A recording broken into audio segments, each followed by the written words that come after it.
Selamat siang Ibu Lucia. Bagaimana kabar hari ini? Puji Tuhan, kabar saya baik. Suster, terima kasih atas waktu dan kesempatan yang Suster berikan kepada saya untuk mewawancarai Suster terkait dengan pengambilan keputusan berbasis nilai-nilai kebajikan sebagai seorang pemimpin. Oke, Suster, untuk tidak memperpanjang, saya akan mulai dengan pertanyaan pertama. Bagaimana Suster dapat mengidentifikasi kasus-kasus yang merupakan dilema etika atau bujukan moral? Oke, baik. Jadi untuk yang pertama sekali saya harus melihat dulu dari sudut pandang moral dan hukumnya. Ketika kasus tersebut salah hukum atau salah lawan benar, berarti kita sebut dengan bujukan moral. Sedangkan kasus itu identifikasi benar lawan benar, berarti jelas itu sebagai dilema etika. Baik, jadi Suster melihat dari sudut pandang moral dan hukumnya, Suster, kalau kasus tersebut benar atau salah berarti dia masuk dalam bujukan moral. Sedangkan kalau benar lawan benar berarti dia masuk dalam dilema etika. Suster, kita lanjutkan ke pertanyaan berikutnya, Suster. Bagaimana Suster menjalankan pengambilan keputusan di sekolah, terutama untuk kasus-kasus yang ada dua kepentingan yang sama, yaitu benar atau sama-sama mengandung nilai kebajikan? Jadi selama ini yang saya sudah lakukan yaitu saya melihat dari berbagai sudut pandangnya. Pertama sekali saya harus mengumpulkan fakta, terus siapa yang terlibat, dan menganalisis benar salahnya, membuat alternatif solusi, terus dan membuat keputusan. Kemudian merefleksikan serta kesemuanya itu harus dibawa dalam refleksi ya, supaya tidak merugikan kedua belah pihak. Yang berarti untuk menjalankan pengambilan keputusan di sekolah, Suster kumpulkan fakta, kemudian yang terlibat, maksudnya kolaborasi, kemudian menganalisis benar atau salah, lalu membuat alternatif solusi dari permasalahan tersebut. Kemudian Suster mengambil keputusannya, Suster. Suster, kemudian langkah-langkah atau prosedur seperti apa yang bisa Suster lakukan? Jadi kalau mengenai langkah-langkahnya, tentunya kita harus tahu dulu apa penyebab masalahnya. Terus kita melihat lagi siapa-siapa yang terlibat di dalam kasus itu. Terus menanyakan orang-orang yang terdekat atau yang bisa melihat dengan kasus itu, yang berikut kita berdiskusi atau berkolaborasi dengan warga sekolah tentunya, di sini orang tua, guru, komite juga. Terus membuat keputusan atau solusi yang menimbang lagi dari berbagai sudut pandang. Ya, berarti prosedur yang Suster jalankan selama ini terkait dengan ada kasus-kasus di sekolah, berarti Suster mencari penyebab dari masalah tersebut. Kemudian Suster melihat siapa yang terlibat, kemudian Suster berkolaborasi dengan warga sekolah terkait dengan permasalahan ini, kemudian juga Suster berdiskusi dulu, kemudian mengambil keputusan. Pastinya keputusan yang tidak merugikan salah satunya. Kemudian hal apa saja yang selama ini Suster anggap efektif dalam pengambilan keputusan pada kasus-kasus seperti dilema etika? Kalau soal hal efektifnya, ya saya melakukan analisis kasus, kemudian menentukan solusinya menyesuaikan dengan peraturan dan norma yang berlaku, serta mengedepankan kepentingan umum. Sebenarnya kita melihat juga dengan keputusan itu yang tidak menguntungkan banyak orang, tidak merugikan. Ya Suster, berarti hal-hal yang Suster anggap efektif itu biasanya Suster melakukan analisis kasus terlebih dahulu, kemudian Suster menentukan solusi ya dari permasalahan tersebut. Tetapi Suster mengedepankan peraturan yang ada di sekolah ini. Kemudian Suster, kita lanjut ke pertanyaan yang kelima, Suster. Kira-kira hal-hal apa saja yang selama ini merupakan tantangan saat Suster mengambil keputusan pada kasus-kasus dilema etika? Iya, kalau tantangan, ya tentunya kita ada tantangan itu di mana kita mengambil keputusan yang benar lawan benar. Kalau benar lawan salah, benar itu sudah melanggar hukum. Tapi kalau benar lawan benar itu yang sedikit tantangan buat saya. Tapi saya saya juga tidak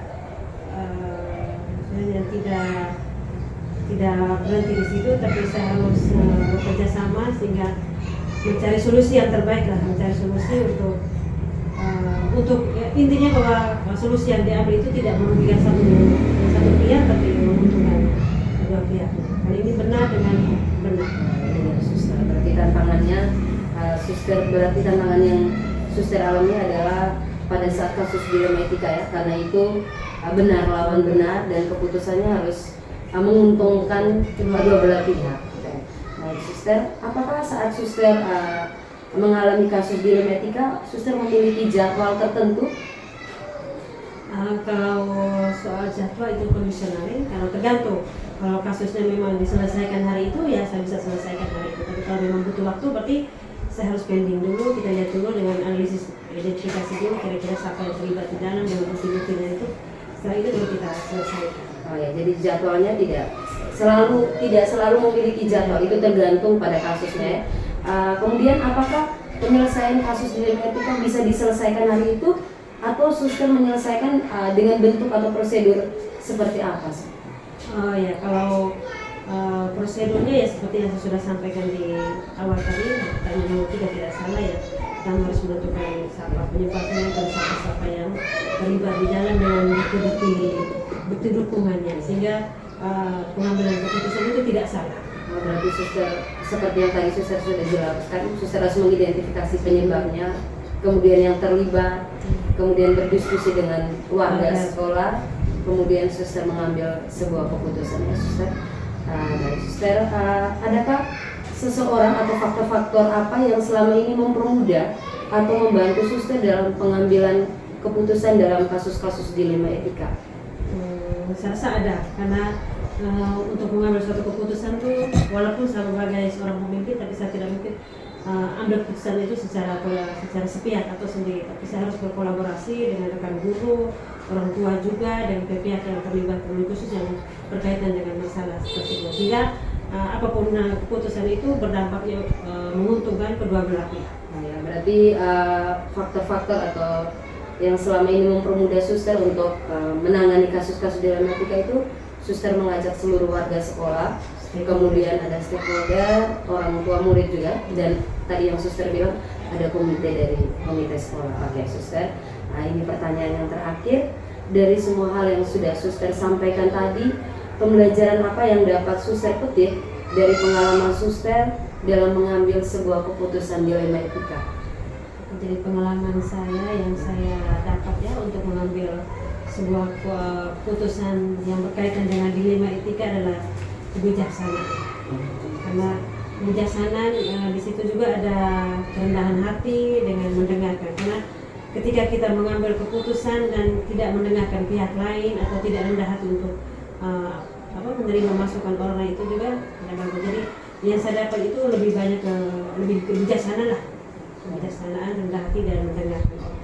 Ya, berarti pembelajaran yang dapat suster ambil dalam mengambil keputusan dilema etika, yang pertama kebijaksanaan ya suster, kemudian mendengarkan orang, rendah hati, dengan rendah hati ya suster. Oke baik suster, berarti kesimpulan yang saya bisa ambil dari wawancara kita hari ini bahwa untuk mengatasi masalah yang sedang dihadapi oleh sekolah, kita harus mengidentifikasi dulu permasalahan yang ada, kemudian melihat siapa yang terlibat dalam permasalahan tersebut, kemudian kita harus bisa berkolaborasi dengan warga sekolah yang ada di sini, kemudian kita berdiskusi bersama, melihat fakta-fakta atau bukti, kemudian kita menentukan atau mengambil keputusan dari permasalahan tersebut. Terima kasih suster untuk waktu yang diberikan. Semoga saya juga bisa mendapat pelajaran dari wawancara kita hari ini sebagai seorang pemimpin pembelajaran. Terima kasih banyak suster.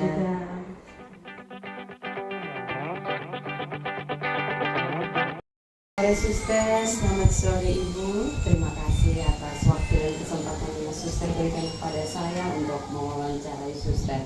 Apa kabar suster hari ini? Baik sekali. Baik suster, saya akan mewawancarai suster terkait pengambilan keputusan berbasis nilai-nilai kebajikan sebagai seorang pemimpin. Oke, untuk tidak memperpanjang kata, kita mulai saja Suster dengan pertanyaan pertama. Selama ini bagaimana Suster dapat mengidentifikasikan kasus-kasus yang merupakan dilema etika atau bujukan moral? Baik Ibu, menurut saya selama ini yang saya lihat dari sudut pandang dilema etika dan bujukan moral, kita melihat dari kasus yang ketika kita hadapi kasus-kasus tersebut, apakah kasus tersebut melanggar hukum, apakah kasus tersebut benar lawan salah yang kita biasa dikatakan bujukan moral, atau benar lawan benar yang kita biasa bilang dilema etika. Seperti itu. Baik Suster, berarti Suster melihat dari sudut pandang hukum dan norma ya. Jika kasus itu benar lawan salah maka itu termasuk bujukan moral, dan kalau kasus itu masuk dalam dilema etika berarti benar lawan benar. Oke. Baik Suster, terima kasih. Kita lanjut ke pertanyaan berikut.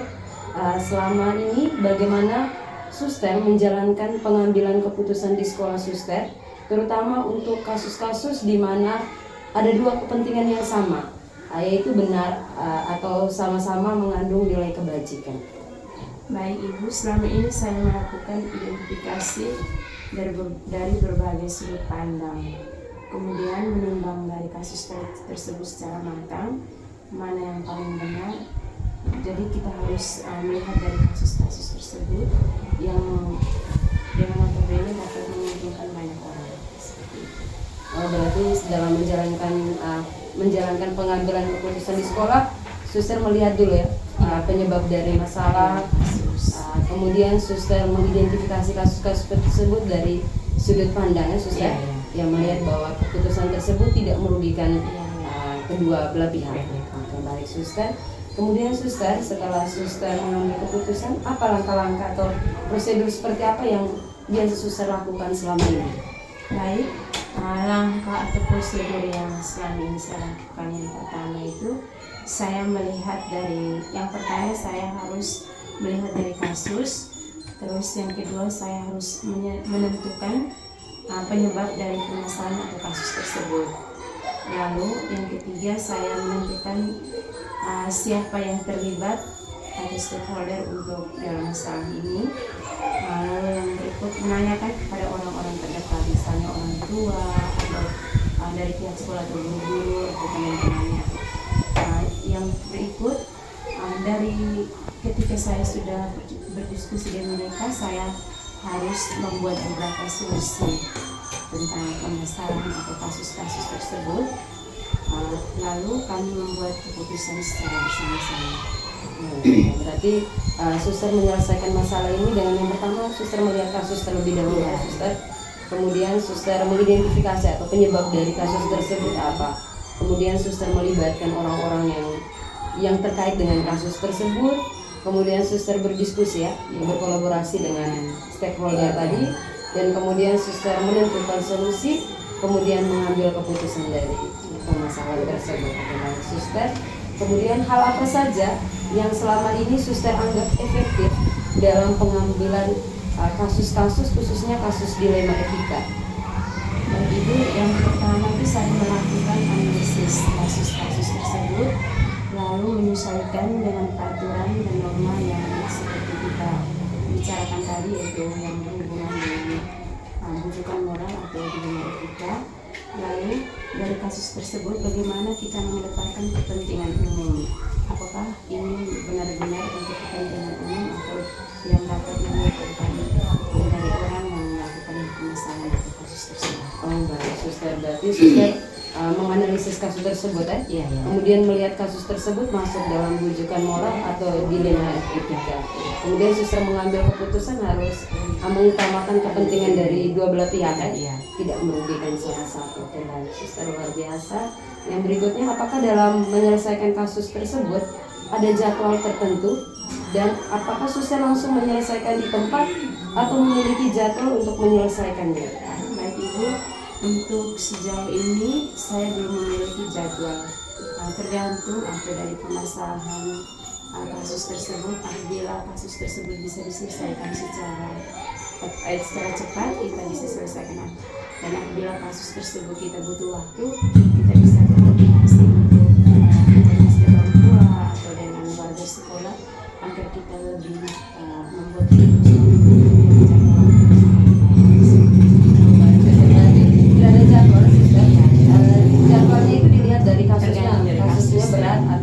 ringan. Kalau ringan bisa diselesaikan memang, tapi kalau berat suster membutuhkan jadwalnya suster ya ada karena melibatkan banyak pihak suster. Oke.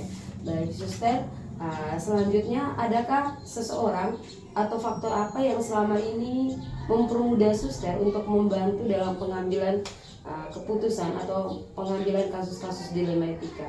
Baik Ibu, dalam pengambilan keputusan yang pernah saya alami, saya melibatkan banyak orang, yaitu warga sekolah atau pihak sekolah. Misalnya dari sekolah, saya melibatkan para guru atau semua warga sekolah, lalu melibatkan juga orang tua dari kasus tersebut, sehingga dapat mempermudah ketika kita mengambil keputusan. Oh ya suster, berarti ada beberapa orang ya suster berkolaborasi. Pertama mungkin rekan guru yang ada di sekolah, kemudian ada orang tua, dan juga mungkin dari pihak siswanya yang melihat kasus. Oke baik suster, ini pertanyaan terakhir. Dari semua hal yang telah suster sampaikan tadi, pembelajaran apa yang dapat suster petik dari pengalaman mengambil keputusan dilema etika? Dari sini saya lebih belajar atau saya harus lebih berhati-hati dalam pengambilan keputusan. Dari sini saya mau lebih bijak ketika saya mengambil keputusan. Yang kedua, saya harus bekerja sama ketika dalam mengambil keputusan dengan warga sekolah, sehingga ada kolaborasi antara sekolah dan orang tua atau berbagai pihak yang kita libatkan. Berarti pembelajaran yang suster ambil, suster selalu bijaksana ya dalam menyelesaikan kasus-kasus, kemudian harus bekerja sama dan berkolaborasi dengan pihak-pihak yang terkait dengan kasus tersebut ya suster. Oke baik suster, dari kesimpulan saya mengambil kesimpulan dari hasil wawancara kita hari ini bahwa kita harus pertama kita harus menentukan dulu kasus yang itu kasus yang ada di sekolah itu, baik kasus tersebut masuk dalam bujukan moral atau dilema etika. Kemudian kita harus mengidentifikasikan kasus tersebut ya suster, mengidentifikasikan kasus tersebut, kemudian melihat siapa saja yang terlibat dalam kasus tersebut, kemudian berdiskusi bersama dengan warga sekolah di sini, khususnya rekan guru, orang tua. Kemudian juga suster menentukan solusi dari permasalahan tersebut, serta suster mengambil keputusan dari permasalahan tersebut suster. Kemudian ada lagi satu yang saya belajar memang dari suster, yaitu bijaksana dalam menyelesaikan sebuah kasus. Sebagai seorang pemimpin mungkin saya bisa ambil kata ini untuk sebagai saya dalam pemimpin pembelajaran. Mungkin itu saja dari saya suster. Terima kasih banyak atas waktunya, karena suster sudah meluangkan waktu untuk saya mewawancarai. Terima kasih suster, selamat sore. Selamat sore.